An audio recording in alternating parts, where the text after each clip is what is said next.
أعوذ بالله من الشيطان الرجيم بسم الله الرحمن الرحيم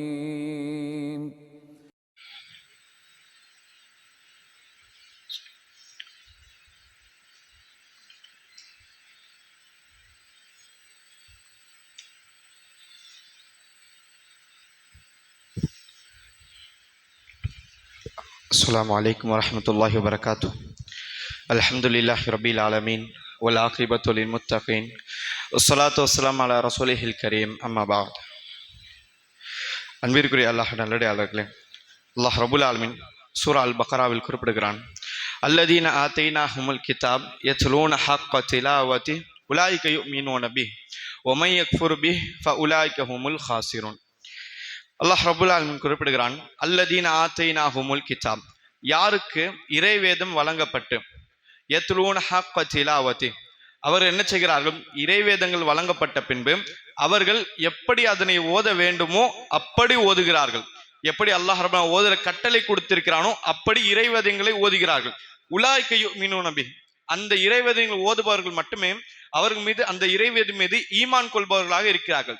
ஒமை யக்ஃபுர் பிஹி, யார் இறைவேதங்களை ஓதவில்லையோ, அல்லாஹ் ரப்பல் ஆலமீன் கொடுத்திருக்கிற கட்டளைகளை யார் மீறுகிறார்களோ, ஃபஉலாயிக ஹுமுல் ஹாசிரூன், மறுமை நாளில் இந்த நபர்கள், அதாவது நஷ்டம் அடையக்கூடிய நபர்களாக இருக்கிறார்கள் என்பதை அல்லாஹ் சொல்லுவதை நம்மளால் பார்க்க முடிகிறது. அன்பிற்குரிய அல்லாஹ் நல்லடியார்களே, இந்த வசனம் யாரை பற்றி பேசுகிறேன் என்று சொல்ல வேண்டால், முதலாவது இந்த வசனம் யூதர்களையும் நசாராக்களை பற்றி பேசுகிறது. குரானில் எந்த இடத்தில் நாம் பார்த்தாலும் சரி, வேதம் கொடுக்கப்பட்டவர்கள் என்று பேசினால் அதில் முதல் சமுதாயம் யார்? யூதன், நசாரா. யூதன் மற்றும் கிறிஸ்தவர்கள், இந்த இரண்டு சமுதாயத்தை தான் குரான் வேதம் கொடுக்கப்பட்டவர்கள், அஹ்லுல் கிதாப் என்று அடையாளப்படுத்துகிறது. எனவே அவர்களை அடையாளப்படுத்தி அல்லாஹ் சொல்கிறான், அல்லதீன ஆத்தைனாஹுமுல் கிதாப், யாருக்கெல்லாம் வேதம் கொடுக்கப்பட்டதோ, யத்லூன ஹக்க திலாவதி, அவர் எப்படி ஓதுகிறார்கள், அவர்கள் எப்படி அதனை ஓத வேண்டுமோ அப்படி ஓதுகிறார்கள். அதாவது அல்லாஹ் ரப்பல் ஆலமீன் வேதம் கொடுத்து விட்டான். இந்த வேதம் கொடுத்த பின்பு எல்லா சமுதாயத்திற்கும் வேதத்தை கொடுத்து அதன்படி நடப்பதற்கு முன்னால் அதனை பார்த்து ஓதுங்கள் என்ற கட்டளை இருந்தது. எனவே யூதர்களுக்கு தௌராத்தும் நசாராக்களுக்கு இஞ்சிலும் கொடுக்கப்பட்டு அதை ஓதுங்கள் என்ற கட்டளை அவர்கள் இருந்தது. ஆகவே அவர்கள் பெரும்பாலானவர்கள் மறுத்தார்கள். அதில் சில நபர்கள் ஈமான் கொண்டு ஓத ஆரம்பித்தார்கள். அவர்களை குறித்து அல்லாஹ் சொல்கிறான், யாரெல்லாம் தினம் தினம் வேதம் கொடுக்கப்பட்டு அந்த வேதத்தை தினம் தினம் ஓதுகிறார்கள், உலாயிக யுமினூன பிஹி, அவர்கள்தான் இந்த புத்தகத்தின் மீது ஈமான் கொண்டிருக்கிறார்கள். மேலும் எந்த நபர்கள் அவர் கொடுக்கப்பட்ட வேதங்களை ஓதாமல் மறுத்து விடுகிறார்களோ, அந்த வேதங்களை வீட்டில் வைத்துக் கொண்டும் அல்லது மனதில் வைத்துக் கொண்டும் ஓதாமல் பொடுபோக்காக இருக்கிறார்களோ, அவர் யக்ஃபுரு பிஹி, அவர்கள் இந்த புத்தகத்தை மறுத்தவர்கள் போன்று, இந்த புத்தகமே வேண்டாம் என்று சொல்லுவதற்கு போன்றது என்பதை அல்லாஹ் சொல்லி காண்பிக்கிறான். எனவே அன்பிற்குரிய அல்லாஹ் நல்லடியாக நாம் பார்த்தோம், முதலாவது இந்த வசனம் சொல்லப்பட்டு யூதர்களுக்கும் கிறிஸ்தவருக்கும். இரண்டாவதாக அல்லாஹ் ரபுல் ஆலமீன் இந்த வசனத்தை குரானில் சொல்வதற்கு அடையாளம் என்ன தெரியுமா? இந்த குரானை குறித்து அல்லாஹ் சொல்லி காண்பிக்கிறான். யாருக்கெல்லாம் இந்த குரான் கொடுக்கப்பட்டு, இந்த குரான் யாருக்கு கொடுக்கப்பட்டது? நமக்கு தான். நமக்கு மட்டும் இல்லாமல் யார் கலிமா படிக்கிறார்களோ கயாமத் நாள் வரை அந்த எல்லா முஸ்லிம்களுக்கும் இந்த புத்தகம் ஒரு மிகப்பெரிய வழிகாட்டி. குரான் எல்லா மனிதனும் வழிகாட்டி தான். ஆனால் வழிகாட்டி என்று ஏற்றுக்கொள்பவர் யார்? யார் கலிமா படித்து ஏற்றுக்கொள்கிறார்கள். எனவே அவர்கள் இந்த புத்தகம் மீது ஈமான் கொண்டுள்ளார்களே, ஈமான் கொண்டது மட்டும் போதாது, யத்லூன ஹக்க திலாவதி, தினம் தினம் அவர்கள் எப்படி குரானை ஓத வேண்டுமோ அப்படி ஓத வேண்டும் என்பதை அல்லாஹ் சொல்லி காண்பிக்கிறான். எனவே அன்பிற்குரிய சகோதரே, எப்படி ஓத வேண்டுமோ அப்படி ஓத வேண்டும் என்பதை அல்லாஹ் சொல்லி காண்பிக்கிறானே, இதனோட தஃப்சீரை எடுத்து நாம் பார்த்தோம்னால், குரானை அழகிய ஓசையுடன் தஜ்வீதுடன் நிறுத்தி நிப்பாட்டி மற்றும் ஓதுபவருக்கும் கேட்பவருக்கும் புரியக்கூடிய வகையில் ஓதுவதுதான், இதுதான் குரானை ஓதக்கூடிய விதம். அதாவது இன்னும் சொல்ல வேண்டும் என்றால், ஒரு சில வார்த்தையை நாம் ஓதுகிறோம், ஓதிய பின்பு நமக்கும் புரியவில்லை, இன்னும் ஓதக்கூடிய வார்த்தைகள் இவ்வளவு மோசமா ஓதுகிறோம், அதனுடைய அர்த்தமே மாறிவிடுகிறது என்ற வகையில் ஒரு மனிதன் ஓதுகிறான் என்றால் இது குரான் ஓதக்கூடிய விதம் கிடையாது. குரான் ஓதக்கூடிய விதம் என்ன? ஓதக்கூடிய நபருக்கும் புரிய வேண்டும், எதிரே இருக்கக்கூடிய நபருக்கும் புரிய வேண்டும். இன்னும் ஓதக்கூடிய வார்த்தைகளால் அந்த ஓதக்கூடிய வார்த்தையுடைய அர்த்தம் மாறிவிடக்கூடாது. எனவே உதாரணமாக குரானில் சூரா அல் ஃபாத்தியாவுடைய இறுதி வசனம் வலதாலின் இருக்கிறது. இந்த வலதாலின் இருக்கிறது, வலலாலின் என்று சில நபர்கள் கூறிவிடுவார்கள். இது ஓத தெரியாமல் இப்பதான் நான் ஓத கற்றுக்கொண்டிருக்கிறேன் என்று சொல்லக்கூடிய நபருக்கு நாம் பிழை சொல்ல முடியாது. ஏன்? அவர் கற்றுக்கொண்டிருக்கிறார்கள், அவர்கள் இரட்டை நன்மை இருக்கிறது. ஆனால் எனக்கெல்லாம் நேரம் இருக்கிறது, கற்றுக்கொள்வதற்கு வாய்ப்புகளும் இருக்கிறது, ஆனால் எனக்கு இஷ்டம் கிடையாது என்று சொல்லக்கூடிய நபர்கள் குரானை சரியாக ஓத முடியும் என்றால் வலல்லாலின் போன்ற கூடிய வசனம் வரும் வந்து வலல்லாலின் ஓடுவார்கள். இப்படி ஓதும் என்றால் அரபியில் இதற்கு பல்வேறு வார்த்தைகள் மாறிவிடும். அரபி தமிழ் போன்றும் இங்கிலீஷ் போன்றும் சிறிய லாங்குவேஜ் கிடையாது. அரபி மிகப்பெரிய லாங்குவேஜ். இன்னும் சொல்ல வேண்டும் என்றால் அரபியில் தண்ணீர் என்ற ஒரு வார்த்தை கிட்டத்தட்ட 500க்கு மேற்பட்ட வார்த்தைகள் இருக்கிறது. தண்ணீர் என்று சொன்னால் அல் மாஉ என்று சொல்வார்கள். இது சாதாரண வார்த்தை. ஆனால் குரானிலும் சரி மற்ற அரபி லாங்குவேஜ் சரி தண்ணீருக்கு மட்டும் 500க்கும் மேற்பட்ட மாறி மாறி வார்த்தைகள் இருக்கும். இப்படி நிறைய பெரிய லாங்குவேஜாக அரபி இருக்கிறது. எனவே நாம் சற்றளவு ஒரு வார்த்தையை தவறாக பயன்படுத்தி விட்டாலும் குரானுடைய அர்த்தமும் மாறிவிடும், ஹதீஸுடைய விளக்கம் மாறிவிடும் என்பதை நாம் பார்த்தோம். குரானில் நிறைய இடத்தில் அல் கல்ப் என்று சொல்லப்பட்டுள்ளது. அல் கல்ப் என்று சொன்னால் புள்ளி வைத்த காஃபினால் தொடங்கினால் கல்ப் என்று சொன்னால் உள்ளம். எனவே அந்த காஃபை உச்சரிக்கும் பொழுது ஒரு மனிதன் பெரிதாக உச்சரிக்க வேண்டும். அந்த இடத்தில் பெரிதாக உச்சரிக்காமல் கல்ப் என்ற சாதாரண ஒரு மனிதன் உச்சரிக்கிறான் என்றால் உள்ளம் என்ற வார்த்தை நாய் என்று மாறிவிடும். கல்ப் என்று சொன்னால் நாய், கல்ப் என்று சொன்னால் உள்ளம். எனவே எந்த இடத்தில் பவராக உச்சரிக்க வேண்டுமோ அந்த இடத்தில் லேசாக உச்சரிக்க என்றால் சுபஹானல்லாஹ் குரானுடைய அர்த்தம் எந்த அளவுக்கு மாறுகிறது. இன்னும் கல்ப் என்ற வார்த்தை குரானில் நிறைய இடத்துல எல்லாம் பேசுகிறான். ஃபீ குலூபிஹிம் மரத், முனாஃபிகோட உள்ளத்தில் நோய் இருக்கு என்று சொல்லி குலூப் என்று சொல்ற அந்த வார்த்தையை அல்லாஹ் பேசுகிறான். அந்த இடத்தில் சாதாரண காஃபை போட்டு ஓதினால் அந்த இடத்தில் அப்படியே அர்த்தம் மாறி விடுகிறது என்பதை பார்த்துள்ளோம். அர்த்தம் மாறுவது மட்டும் இல்லாமல் நாம் சோம்பேறித்தனமாக இப்படிப்பட்ட வார்த்தை ஓதி நன்மையை சம்பாதிக்கலாம் என்று ஓதினால் நம்முடைய பொடுவோக்கின்தனமாக உள்டாக நமக்கு பாவம் கிடைக்கிறது என்பதை நாம் பார்த்துள்ளோம். எனவே அன்பிற்குரிய சகோதரர்களே, அல்லாஹ் இந்த வசனத்தில் கூறுவது யத்லூன ஹக்க திலாவத்தி, குரானை ஓதக்கூடிய விதத்தில் ஓத வேண்டும் என்றால் குரானை அழகிய ஓசையுடன் இன்னும் அதனுடைய தஜ்வீதுடைய கவாயிதுடன் ஓத வேண்டும் என்பதை அல்லாஹ் சொல்லுகிறான் என்பதை பார்த்துள்ளோம். இது ஒரு பக்கம் இருந்தாலும் இன்னொரு பக்கம் குரானை ஓதக்கூடிய விதத்தில் நீங்கள் ஓத வேண்டும் என்று அல்லாஹ் கட்டளை இருக்கிறானே, அதனுடைய இரண்டாவது அர்த்தம் என்ன தெரியுமா? தினம் தினம் குரானுடன் தொடர்புகள் இருக்க வேண்டும். தினம் தினம் நம்முடைய தொடர்புகள் குரானுடன் இருக்க வேண்டும். இதுதான் மிகப்பெரிய ஒரு தப்சீராக பார்க்கப்படுகிறது. அன்பிற்குரிய அல்லாஹ் நல்லதாக தினம் தினம் குரானுடன் நம்முடைய தொடர்புகள் இருந்தாலே போதும். நம்முடைய குரலும் சரி நம்முடைய தஜ்வீது உச்சரிப்பும் சரி இது மோசமாக இருந்தாலே தினம் தினம் ஒரு மனிதன் குரான் ஓதினால் அது சரியாகிவிடும். இதற்கு தனியான டியூஷனாக வைக்க வேண்டும் என்ற அர்த்தம் கிடையாது. தினம் தினம் ஃபஜருக்கு பின்பாகோ அல்லது மகரிப் பின்பாகோ அல்லது உறங்குவதற்கு முன்பாகோ அல்லது ஃப்ரீயாக இருக்கக்கூடிய ஏதாவது ஒரு நேரத்தில் தினம் தினம் ஒரு பேஜ் அல்லது அரை பேஜ் நாம் படிச்சாலே போதும். தினம் தினம் ஒரு மனிதனுக்கு குரானுடன் தொடர்பு இருந்தால் நம்முடைய ஓதக்கூடிய குரலும் சரி அந்த ஓசையும் சரி உச்சரிப்புகள் சரி எல்லாமே சரி வந்து விடும் என்பதை நாம் பார்த்துள்ளோம். அன்பிற்குரிய அல்லாஹ் நல்லடியார்களே, குரான் இருக்கிறது. இந்த குரானுடைய நாம் பார்த்துள்ளோம். அரபு சமுதாயம் எவ்வளவு மோசமான சமுதாயமாக இருந்தது நமக்கு சொல்லவே தேவையில்லை. நாம் தனிமனியாக நாம் படிக்கும் பொழுது அரபியுடைய வரலாறும் நிறைய நாம் கற்றிருப்போம். அந்த அளவுக்கு அரபியோருடைய வரலாறே ரொம்ப மோசமான வரலாறாக பார்க்கப்பட்டது. உதாரணம் பார்த்து கொள்ளலாம். அதாவது விபச்சாரம் போன்ற மானக்கெட்ட விஷயங்கள் எப்படி நடக்கும் என்றால் எந்த அளவுக்கு ஓப்பனாக நடக்கும் என்றால் ஒரு விபச்சாரி பெண் இருப்பார். அந்த விபச்சாரி பெண் என்ன செய்வார்? தன்னுடைய வீட்டிற்கு மேல் ஒரு சிவப்பு கொடியை வைத்து விடுவார். எதற்காக? காண்பிப்பதற்காக, நான் அந்த தொழிலை செய்கிறேன் என்பதற்காக.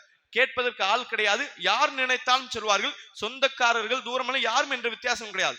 இந்த அளவுக்கு பாவத்தை ஓப்பனா செய்யக்கூடிய கூட்டம். இதே போன்று அதாவது உயிருக்கு எந்த அளவுக்கு மதிப்பே கிடையாது என்று சொன்னால் ஒரு நபர் செல்கிறார். அந்த நபரை எளிதாக ஒரே வெட்டில் யார் கொலை செய்வார் என்ற போட்டி இரண்டு சகோதரர் மத்தியில் வரும். இரண்டு நபர் போட்டி போடுவார்கள். முதலில் ஒரு நபர் செல்வார். அந்த நபரை வயதான நபரை கொன்று விடுவார். கொன்று விட்டு பெருமை அடிப்பார். என்னுடைய சக்தி ஒரே வெட்டில் கொலை செய்து விட்டேன் என்று போட்டி போடுவார். இதே போன்று ஒரு சின்ன ஓடை இருக்கும். அந்த ஓடையை தாண்டுவதற்காக ஒரு கட்டை இருக்கும். இந்த கட்டை செல்வதற்காக இரண்டு நண்பர்கள் குதிரையில் வருவார்கள். இரண்டு நபர்கள் குதிரையில் வரும்பொழுது நான் முதல் ஓடையை கடப்பேனா நீ கடப்பாயா என்று சொல்லி இரண்டு உற்ற நண்பர்கள் பெஸ்ட் ஃப்ரெண்ட் மத்தியில் போட்டி வரும். சண்டையாகும். அங்கே அடித்துக் கொள்வார்கள். கடைசியில் இரண்டு நபர்களும் அவருடைய குடும்பத்தார்கள் கோத்திரத்தை கூப்பிடுவார்கள். ஒரு சாதாரண ஓடையை கடக்க வேண்டும் என்ற பிரச்சனை பெரிய போராக முத்திவிடும். இந்த போர்கள் வாரிசுகளாக போர் செய்வார்கள். இப்படி எந்த துறை எடுத்தாலும் அரபியர்கள் அவர்களுடைய கடுமைத்தன்மை இருக்கிறது மோசமாக இருந்தது. இப்படி மோசமாக இருந்த கடுமையான அரபியர்கள் மத்தியில் இறக்கப்பட்டது குரான். இந்த குரான் இறக்கப்பட்டதன் காரணமாக, இந்த குரானுடைய தாக்கத்தின் காரணமாக ரசூல் அவர்கள் தன்னுடைய நாவினால் அந்த குரானை ஓதுவார்கள். அந்த வார்த்தைகள் சஹாபாக்களுடைய உள்ளத்தில், அந்த காஃபிருடைய உள்ளத்தில் போய் பதியும். அவ்வளவு மோசமாக இருக்கக்கூடிய உள்ளங்களும் மாறி அப்படிப்பட்ட முத்தான சஹாபாக்களுடைய வரலாறு இன்று நாம் படித்து நம்முடைய கண்ணீரை நாம் சிந்திக்கிறோம். இவ்வளவு பெரிய தியாகம் செய்திருக்கிறார்களா? இப்படி இருந்த மனிதர்கள் குரான் மூலியமாக மாறி இவ்வளவு பெரிய தியாகம் செய்திருக்கார் என்று சொல்லி அவருடைய வரலாறு படிக்கும்போது நாம் கண்ணீர் சிந்துகிறோமே.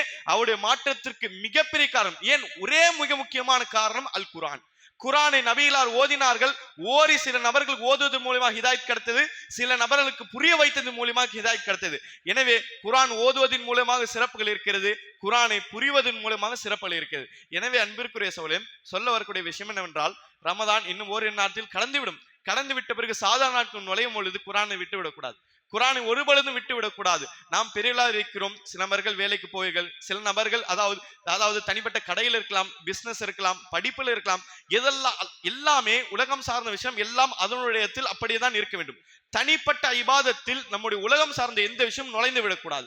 ஏதாவது ஒரு நேரத்தை தனியாக ஒதுக்கிட வேண்டும். அது ஃபஜருக்கு பின்பாக 5 நிமிடமா, அசருக்கு பின்பாக 10 நிமிடமா, மக்ரிப் பின்பாக அல்லது தூங்குவதற்கு முன்பாக, இவ்வளவு நினைத்துக்கொள்ளுங்க. 24 மணி நேரம், என்னுடைய ஒரு 24 மணி நேரத்துக்கு உட்பட்டு அல்லாஹ் ரப்புல் ஆலமீன் கொடுத்த இந்த வேதத்தை ஒரு பேஜாவது நான் எப்படியா படிக்க வேண்டும் என்பதை நாம் உறுதிமொழி எடுக்க வேண்டும். அந்த உறுதிமொழி எடுத்து இன்ஷா அல்லாஹ் ரமதான் பின்னால் நாம் அமல் செய்தால், அந்த ரமதானுடைய இபாதத் செய்வதற்கு செய்தோமே, இவ்வளவு பெரிய இபாதத் நாம் செய்தோமே, இதன் மிகப்பெரிய பிரதிபலிப்பு என்ன? ரமதானுக்கு பின்பா நாம் குர்ஆனை எடுக்கிறோம் என்பதற்கு மிகப்பெரிய பிரதிபலிப்பு ரமதான் பின்பா நம்முடைய அமல். எனவே அந்த இடத்தில் நாம் அமல் செய்தால் இந்த அமலை அல்லாஹ் பரிபூர்ணமாக எடுத்துக்கொள்வான். வெறும் ரமதான் மட்டும் நின்று தொழுது, ரமதான் மட்டும் குரானை முடித்துக் கொண்டு, ரமதானில் மட்டும் குரானோடு தொடர்பு இருந்து, ரமதான் அல்லாத நாளில் நம்முடைய குரானோடு நம்முடைய தொடர்பு இல்லை என்றால் இது சீசன் கால முஸ்லிம்களாக ஆகிவிடும். நாம் சீசன் கால முஸ்லிம் கிடையாது, நம்ம வாழ்வையான் முஸ்லிம்.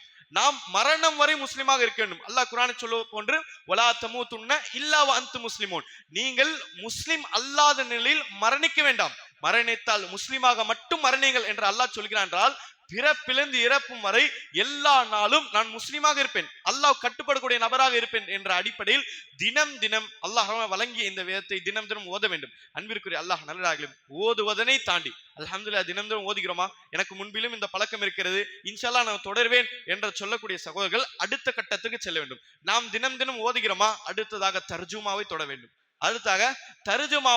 வேண்டும். தர்ஜுமாவை அதாவது நாம் யூடியூப்ல நிறைய வீடியோக்கள் பார்க்கலாம், நிறைய உலமாக்கள் குர்ஆனுடைய விளக்கங்களை சொல்வார்கள்.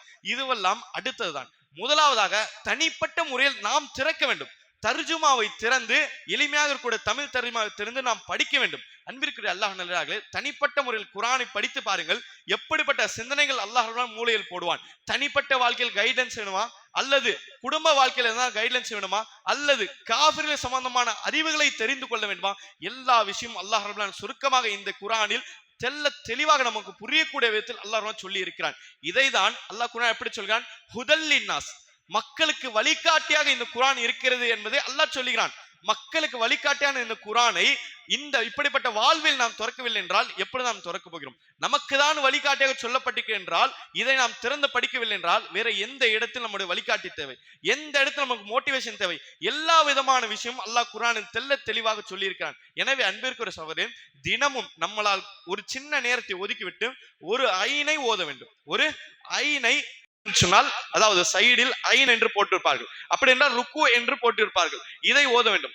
அதாவது சில நேரம் நமக்கு தோண்டும், ஒரு நாளில் 3 ஆயத்து படிக்கலாம், ஒரு நாளில் 5 ஆயத்து படிக்கலாம் என்று நமக்கு தோணும். ஆனால் இந்த தர்த்தீப் இருக்கிறது, இப்படிப்பட்ட வழிமுறை இது சரியான வழிமுறை கிடையாது.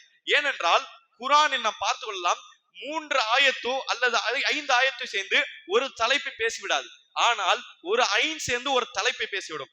அடுத்த ஐனுக்கு நீங்கள் சென்று விட்டீர்கள் என்றால் அடுத்த தலைப்பை பற்றி அல்லாஹ் பேசுவான். எனவே ஒரு ஐனிலிருந்து இன்னொரு ஐன் நீங்கள் ஓதினீர்கள் என்றால் அதற்குள்ளே ஒரே தலைப்பை பற்றி அல்லாஹ் பேசியிருப்பான். எனவே நமக்கு ஒரு விஷயத்தை வழிகாட்டியாக இருக்க வேண்டும் என்றால் அந்த ஐன் முழுவதுமாக ஓத வேண்டும். அதை பிரித்து ஓதினால் நமக்கு சரியாக புரியாது. எனவே நன்றாக புரிய வேண்டும் என்றால் உட்கார்ந்த இடத்தில் ஒரே ஐனை தமிழ் தர்ஜுமான நாம் ஓதி பார்த்தோம்னால் நிச்சயமாக அதில் ஏதாவது ஒரு படிப்பினா நமக்கு அன்று கிடைக்கும் என்பதை நாம் பார்த்து கொள்ளலாம்.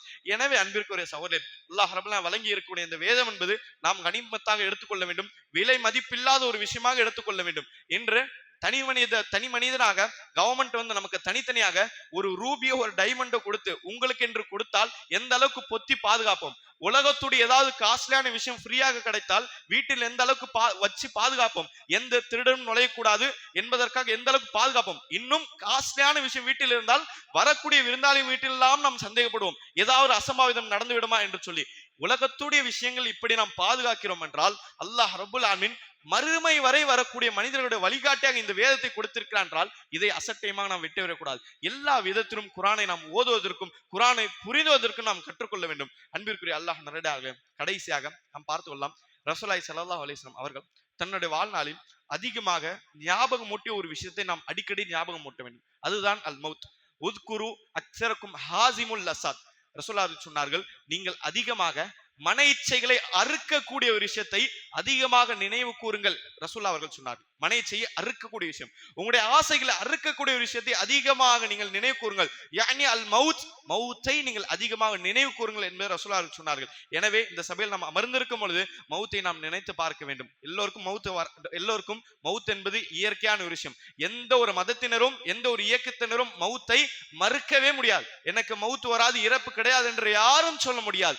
மனிதன் உயிராக இருக்க என்ற ஒரு விஷயம் என்றால் கண்டிப்பாக மரணம் என்ற ஒரு விஷயம் அல்லாஹ் எழுதி இருக்கிறான். அப்படிப்பட்ட மரணம் இன்று இரவோ பெருநாளுக்கு முன்பாகவோ நமக்கு வருவதற்கு வாய்ப்புகள் இருக்கிறது. அல்லாஹ் எழுதி வைத்திருந்தால் இந்த பெருநாள் வருவதற்கு முன்பாகவே நாம் மரணித்து விடுவோம். எனவே என்றோ ஏதோ நிலையிலோ ஏதோ ஒரு நேரத்தில் வரக்கூடிய மவுத்தை தினம் தினம் அதனுடைய தயாரிப்பு நம்முடைய வாழ்க்கையில் இருக்க வேண்டும். மவுத்தை கண்டு பயப்படலாம் கூடாது. நாம் போயிடுவோம், உலகத்தில் இன்னும் நிறைய விஷயம் அனுபவிப்பதற்கும் அதாவது என்ஜாய் செய்வதற்கும் நிறைய விஷயம் இருக்கிறது, சின்ன வயசாக இருக்கிறது, நிறைய விஷயத்தை வாழ்க்கையில் பார்க்கவில்லை என்று சொல்லி உலகத்துடைய விஷயத்திற்காக மவுத்தை வெறுத்து விடக்கூடாது. அந்த வெறுப்பை தாண்டி மவுத் ஏதோ ஒரு நேரத்தில் வருகிறது, அந்த மவுத்திற்காக என்னுடைய வாழ்க்கையில் தினம் தினம் தயாரிப்பில் இருக்க வேண்டும் என்ற நிலையில் நாம் தயாரிப்பு செய்ய வேண்டும். அன்பிற்குரிய அல்லாஹ் நல்லடியார்களே, ரசூலுல்லாஹி ஸல்லல்லாஹு அலைஹி வஸல்லம் அவர்கள் ஒரு நாள் ஒரு சஹாபியை அடக்கம் செய்த பின்பு, அந்த சஹாபி அடக்கம் செய்த பின்பு ரசூல் அவர்கள் ஓரமாக உட்கார்ந்து கொண்டு ரசூல் அவர்கள் என்ன செய்தார்கள், ஒரு குச்சியை எடுத்தார்கள். இந்த குச்சியை எடுத்து மண்ணில் தேய்த்தவாறும் ரசூல் அழுது கொண்டே இருந்தார்கள்.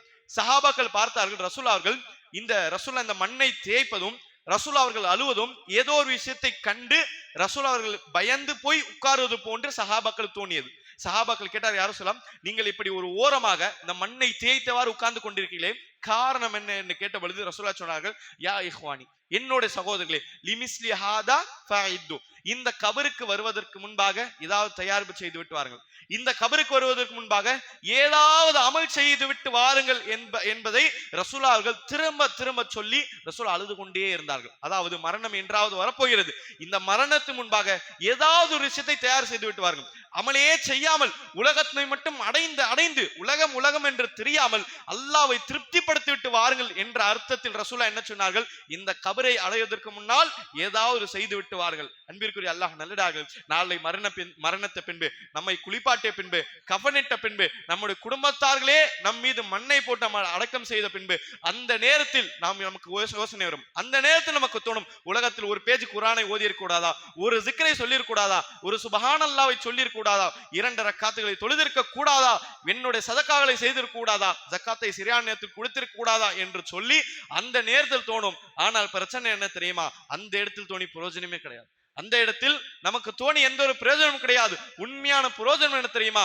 அல்லாஹ் கொடுத்திருக்கிற நேரத்தை சரியான விதத்தில் கழிப்பதுதான் உண்மையான பிரயோஜனம் என்ற அடிப்படையில் அல்லாஹ் கொடுத்திருக்கக்கூடிய இந்த வாழ்க்கை சரியான விதத்தில் கழிக்க வேண்டும் என்றென்னும் அல்லாஹ்வுடைய அதிருப்திக்கு ஆளாவிடக்கூடாது.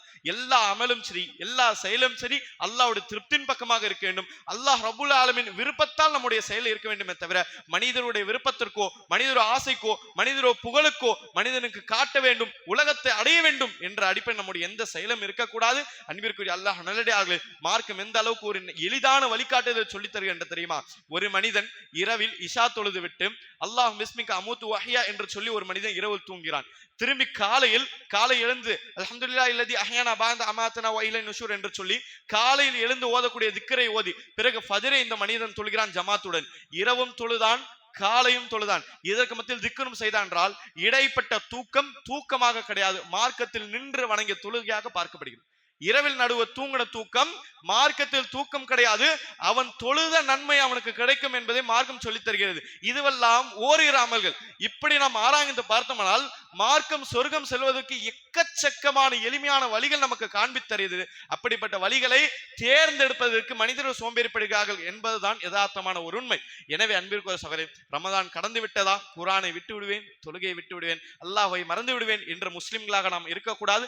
ரமதானுக்கு பின்பாகவும் என்னுடைய முழு வாழ்க்கையும் ரமதான் கழிப்பது போன்று எல்லா நாட்களும் நம்முடைய இபாதத் சீராக இருக்க வேண்டும். அல்லாஹ்வுடைய திருப்தியின் பக்கமாக நாம் செல்ல வேண்டும். என்றென்றும் அல்லாஹ் ரப்புல் ஆலமீன் எந்த துறையில நாம் மறந்து விடக்கூடாது. எந்த ஒரு சஹாபி ரசூலுல்லாஹ் அடுத்து வந்து சொல்வது போன்று ஒரு சஹாபி வந்து கேட்டார்கள், யார் ரசூலுல்லாஹ், நான் தொழுகையை நிலைநாட்டி ரமதான் நோம்பில் ரமதான் வைத்து ஹலாலை ஹலால் என்று எண்ணி ஹராமை ஹராம் என்று எண்ணுகிறேன். நான் என்றென்றும் அல்லாஹ்வுடைய திருப்தியின் பக்கமாக நம்முடைய அமல் இருக்க வேண்டும் தவிர அல்லாஹ்வுடைய கோபத்தின் பக்கமாகவோ அல்லாஹ்வுடைய அதிருப்தியின் பக்கமாக நம்முடைய அமல் இருந்து விடக்கூடாது. எதை கேட்டோமோ அதன்படி அமல் செய்து விடக்கூடிய பாக்கியத்தை வல்ல ரஹ்மான் நம்ம அனைவருக்கும் நசீப் செய்வானாக. இன்ஷா அல்லாஹ். அஸ்ஸலாமு அலைக்கும் வரஹ்மத்துல்லாஹி வபரகாத்துஹு. என்றென்றும் அல்லாஹ்வுடைய திருப்தியின் பக்கமாக நம்முடைய அமல் இருக்க வேண்டும் தவிர அல்லாஹ்வுடைய கோபத்தின் பக்கமாகவோ அல்லாஹ்வுடைய அதிருப்தியின் பக்கமாக நம்முடைய அமல் இருந்து விடக்கூடாது.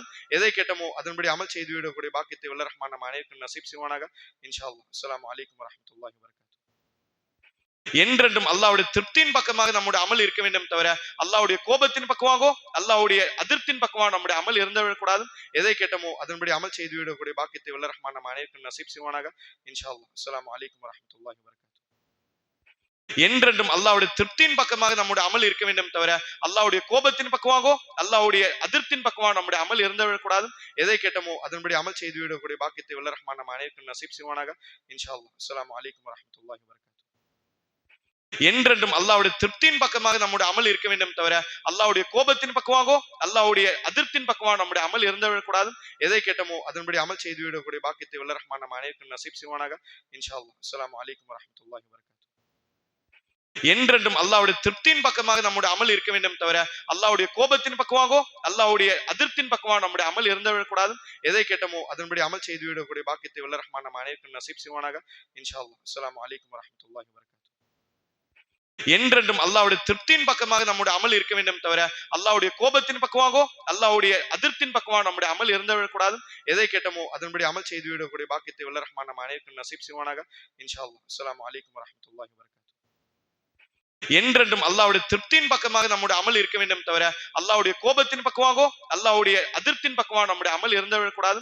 எதை கேட்டோமோ அதன்படி அமல் செய்து விடக்கூடிய பாக்கியத்தை வல்ல ரஹ்மான் நம்ம அனைவருக்கும் நசீப் செய்வானாக. இன்ஷா அல்லாஹ். அஸ்ஸலாமு அலைக்கும் வரஹ்மத்துல்லாஹி வபரகாத்துஹு. என்றென்றும் அல்லாஹ்வுடைய திருப்தியின் பக்கமாக நம்முடைய அமல் இருக்க வேண்டும் தவிர அல்லாஹ்வுடைய கோபத்தின் பக்கமாகவோ அல்லாஹ்வுடைய அதிருப்தியின் பக்கமாக நம்முடைய அமல் இருந்து விடக்கூடாது. எதை கேட்டோமோ அதன்படி அமல் செய்து விடக்கூடிய பாக்கியத்தை வல்ல ரஹ்மான் நம்ம அனைவருக்கும் நசீப் செய்வானாக. இன்ஷா அல்லாஹ். அஸ்ஸலாமு அலைக்கும் வரஹ்மத்துல்லாஹி வபரகாத்துஹு. என்றென்றும் அல்லாஹ்வுடைய திருப்தியின் பக்கமாக நம்முடைய அமல் இருக்க வேண்டும் தவிர அல்லாஹ்வுடைய கோபத்தின் பக்கமாகவோ அல்லாஹ்வுடைய அதிருப்தியின் பக்கமாக நம்முடைய அமல் இருந்து விடக்கூடாது. எதை கேட்டோமோ அதன்படி அமல் செய்து விடக்கூடிய பாக்கியத்தை வல்ல ரஹ்மான் நம்ம அனைவருக்கும் நசீப் செய்வானாக. இன்ஷா அல்லாஹ். அஸ்ஸலாமு அலைக்கும் வரஹ்மத்துல்லாஹி வபரகாத்துஹு. என்றென்றும் அல்லாஹ்வுடைய திருப்தியின் பக்கமாக நம்முடைய அமல் இருக்க வேண்டும் தவிர அல்லாஹ்வுடைய கோபத்தின் பக்கமாகவோ அல்லாஹ்வுடைய அதிருப்தியின் பக்கமாக நம்முடைய அமல் இருந்து விடக்கூடாது.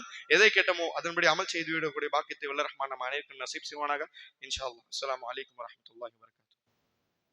என்றென்றும் அல்லாஹ்வுடைய திருப்தியின் பக்கமாக நம்முடைய அமல் இருக்க வேண்டும் தவிர அல்லாஹ்வுடைய கோபத்தின் பக்கமாகவோ அல்லாஹ்வுடைய அதிருப்தியின் பக்கமாக நம்முடைய அமல் இருந்து விடக்கூடாது. எதை கேட்டோமோ அதன்படி அமல் செய்து விடக்கூடிய பாக்கியத்தை வல்ல ரஹ்மான் நம்ம அனைவருக்கும் நசீப் செய்வானாக. இன்ஷா அல்லாஹ். அஸ்ஸலாமு அலைக்கும் வரஹ்மத்துல்லாஹி வபரகாத்துஹு. என்றென்றும் அல்லாஹ்வுடைய திருப்தியின் பக்கமாக நம்முடைய அமல் இருக்க வேண்டும் தவிர அல்லாஹ்வுடைய கோபத்தின் பக்கமாகவோ அல்லாஹ்வுடைய அதிருப்தியின் பக்கமாக நம்முடைய அமல் இருந்து விடக்கூடாது. எதை கேட்டோமோ அதன்படி அமல் செய்து விடக்கூடிய பாக்கியத்தை வல்ல ரஹ்மான் நம்ம அனைவருக்கும் நசீப் செய்வானாக. இன்ஷா அல்லாஹ். அஸ்ஸலாமு அலைக்கும் வரஹ்மத்துல்லாஹி வபரகாத்துஹு. என்றென்றும் அல்லாஹ்வுடைய திருப்தியின் பக்கமாக நம்முடைய அமல் இருக்க வேண்டும் தவிர அல்லாஹ்வுடைய கோபத்தின் பக்கமாகவோ அல்லாஹ்வுடைய அதிருப்தியின் பக்கமாக நம்முடைய அமல் இருந்து விடக்கூடாது. எதை கேட்டோமோ அதன்படி அமல் செய்து விடக்கூடிய பாக்கியத்தை வல்ல ரஹ்மான் நம்ம அனைவருக்கும் நசீப் செய்வானாக. இன்ஷா அல்லாஹ். அஸ்ஸலாமு அலைக்கும் வரஹ்மத்துல்லாஹி வபரகாத்துஹு. என்றென்றும் அல்லாஹ்வுடைய திருப்தியின் பக்கமாக நம்முடைய அமல் இருக்க வேண்டும் தவிர அல்லாஹ்வுடைய கோபத்தின் பக்கமாகவோ அல்லாஹ்வுடைய அதிருப்தியின் பக்கமாக நம்முடைய அமல் இருந்து விடக்கூடாது. எதை கேட்டோமோ அதன்படி அமல் செய்து விடக்கூடிய பாக்கியத்தை வல்ல ரஹ்மான் நம்ம அனைவருக்கும் நசீப் செய்வானாக. இன்ஷா அல்லாஹ். அஸ்ஸலாமு அலைக்கும் வரஹ்மத்துல்லாஹி வபரகாத்துஹு. என்றென்றும் அல்லாஹ்வுடைய திருப்தியின் பக்கமாக நம்முடைய அமல் இருக்க வேண்டும் தவிர அல்லாஹ்வுடைய கோபத்தின் பக்கமாகவோ அல்லாஹ்வுடைய அதிருப்தியின் பக்கமாக நம்முடைய அமல் இருந்து விடக்கூடாது. எதை கேட்டோமோ அதன்படி அமல் செய்து விடக்கூடிய பாக்கியத்தை வல்ல ரஹ்மான் நம்ம அனைவருக்கும் நசீப் செய்வானாக. இன்ஷா அல்லாஹ். அஸ்ஸலாமு அலைக்கும் வரஹ்மத்துல்லாஹி வபரகாத்துஹு. என்றென்றும் அல்லாஹ்வுடைய திருப்தியின் பக்கமாக நம்முடைய அமல் இருக்க வேண்டும் தவிர அல்லாஹ்வுடைய கோபத்தின் பக்கமாகவோ அல்லாஹ்வுடைய அதிருப்தியின் பக்கமாக நம்முடைய அமல் இருந்து விடக்கூடாது. எதை கேட்டோமோ அதன்படி அமல் செய்து விடக்கூடிய பாக்கியத்தை வல்ல ரஹ்மான் நம்ம அனைவருக்கும் நசீப் செய்வானாக. இன்ஷா அல்லாஹ். அஸ்ஸலாமு அலைக்கும் வரஹ்மத்துல்லாஹி வபரகாத்துஹு. என்றென்றும் அல்லாஹ்வுடைய திருப்தியின் பக்கமாக நம்முடைய அமல் இருக்க வேண்டும் தவிர அல்லாஹ்வுடைய கோபத்தின் பக்கமாகவோ அல்லாஹ்வுடைய அதிருப்தியின் பக்கமாக நம்முடைய அமல் இருந்து விடக்கூடாது. எதை கேட்டோமோ அதன்படி அமல் செய்து விடக்கூடிய பாக்கியத்தை வல்ல ரஹ்மான் நம்ம அனைவருக்கும் நசீப் செய்வானாக. இன்ஷா அல்லாஹ். அஸ்ஸலாமு அலைக்கும் வரஹ்மத்துல்லாஹி வபரகாத்துஹு. என்றென்றும் அல்லாஹ்வுடைய திருப்தியின் பக்கமாக நம்முடைய அமல் இருக்க வேண்டும் தவிர அல்லாஹ்வுடைய கோபத்தின் பக்கமாகவோ அல்லாஹ்வுடைய அதிருப்தியின் பக்கமாக நம்முடைய அமல் இருந்து விடக்கூடாது. எதை கேட்டோமோ அதன்படி அமல் செய்து விடக்கூடிய பாக்கியத்தை வல்ல ரஹ்மான் நம்ம அனைவருக்கும் நசீப் செய்வானாக. இன்ஷா அல்லாஹ். அஸ்ஸலாமு அலைக்கும் வரஹ்மத்துல்லாஹி வபரகாத்துஹு. என்றென்றும் அல்லாஹ்வுடைய திருப்தியின் பக்கமாக நம்முடைய அமல் இருக்க வேண்டும் தவிர அல்லாஹ்வுடைய கோபத்தின் பக்கமாகவோ அல்லாஹ்வுடைய அதிருப்தியின் பக்கமாக நம்முடைய அமல் இருந்து விடக்கூடாது. எதை கேட்டோமோ அதன்படி அமல் செய்து விடக்கூடிய பாக்கியத்தை வல்ல ரஹ்மான் நம்ம அனைவருக்கும் நசீப் செய்வானாக. இன்ஷா அல்லாஹ். அஸ்ஸலாமு அலைக்கும் வரஹ்மத்துல்லாஹி வபரகாத்துஹு. என்றென்றும் அல்லாஹ்வுடைய திருப்தியின் பக்கமாக நம்முடைய அமல் இருக்க வேண்டும் தவிர அல்லாஹ்வுடைய கோபத்தின் பக்கமாகவோ அல்லாஹ்வுடைய அதிருப்தியின் பக்கமாக நம்முடைய அமல் இருந்து விடக்கூடாது. எதை கேட்டோமோ அதன்படி அமல் செய்து விடக்கூடிய பாக்கியத்தை வல்ல ரஹ்மான் நம்ம அனைவருக்கும் நசீப் செய்வானாக.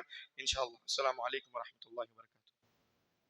என்றென்றும் அல்லாஹ்வுடைய திருப்தியின் பக்கமாக நம்முடைய அமல் இருக்க வேண்டும் தவிர அல்லாஹ்வுடைய கோபத்தின் பக்கமாகவோ அல்லாஹ்வுடைய அதிருப்தியின் பக்கமாக நம்முடைய அமல் இருந்து விடக்கூடாது. எதை கேட்டோமோ அதன்படி அமல் செய்து விடக்கூடிய பாக்கியத்தை வல்ல ரஹ்மான் நம்ம அனைவருக்கும் நசீப் செய்வானாக. இன்ஷா அல்லாஹ். அஸ்ஸலாமு அலைக்கும் வரஹ்மத்துல்லாஹி வபரகாத்துஹு. என்றென்றும் அல்லாஹ்வுடைய திருப்தியின் பக்கமாக நம்முடைய அமல் இருக்க வேண்டும் தவிர அல்லாஹ்வுடைய கோபத்தின் பக்கமாகவோ அல்லாஹ்வுடைய அதிருப்தியின் பக்கமாக நம்முடைய அமல் இருந்து விடக்கூடாது. எதை கேட்டோமோ அதன்படி அமல் செய்து விடக்கூடிய பாக்கியத்தை வல்ல ரஹ்மான் நம்ம அனைவருக்கும் நசீப் செய்வானாக. இன்ஷா அல்லாஹ். அஸ்ஸலாமு அலைக்கும் வரஹ்மத்துல்லாஹி வபரகாத்துஹு. என்றென்றும் அல்லாஹ்வுடைய திருப்தியின் பக்கமாக நம்முடைய அமல் இருக்க வேண்டும் தவிர அல்லாஹ்வுடைய கோபத்தின் பக்கமாகவோ அல்லாஹ்வுடைய அதிருப்தியின் பக்கமாக நம்முடைய அமல் இருந்து விடக்கூடாது. எதை கேட்டோமோ அதன்படி அமல் செய்து விடக்கூடிய பாக்கியத்தை வல்ல ரஹ்மான் நம்ம அனைவருக்கும் நசீப் செய்வானாக. இன்ஷா அல்லாஹ். அஸ்ஸலாமு அலைக்கும் வரஹ்மத்துல்லாஹி வபரகாத்துஹு. என்றென்றும் அல்லாஹ்வுடைய திருப்தியின் பக்கமாக நம்முடைய அமல் இருக்க வேண்டும் தவிர அல்லாஹ்வுடைய கோபத்தின் பக்கமாகவோ அல்லாஹ்வுடைய அதிருப்தியின் பக்கமாக நம்முடைய அமல் இருந்து விடக்கூடாது. எதை கேட்டோமோ அதன்படி அமல் செய்து விடக்கூடிய பாக்கியத்தை வல்ல ரஹ்மான் நம்ம அனைவருக்கும் நசீப் செய்வானாக. இன்ஷா அல்லாஹ். அஸ்ஸலாமு அலைக்கும் வரஹ்மத்துல்லாஹி வபரகாத்துஹு. என்றென்றும் அல்லாஹ்வுடைய திருப்தியின் பக்கமாக நம்முடைய அமல் இருக்க வேண்டும் தவிர அல்லாஹ்வுடைய கோபத்தின் பக்கமாகவோ அல்லாஹ்வுடைய அதிருப்தியின் பக்கமாக நம்முடைய அமல் இருந்து விடக்கூடாது. எதை கேட்டோமோ அதன்படி அமல் செய்து விடக்கூடிய பாக்கியத்தை வல்ல ரஹ்மான் நம்ம அனைவருக்கும் நசீப் செய்வானாக. இன்ஷா அல்லாஹ். அஸ்ஸலாமு அலைக்கும் வரஹ்மத்துல்லாஹி வபரகாத்துஹு.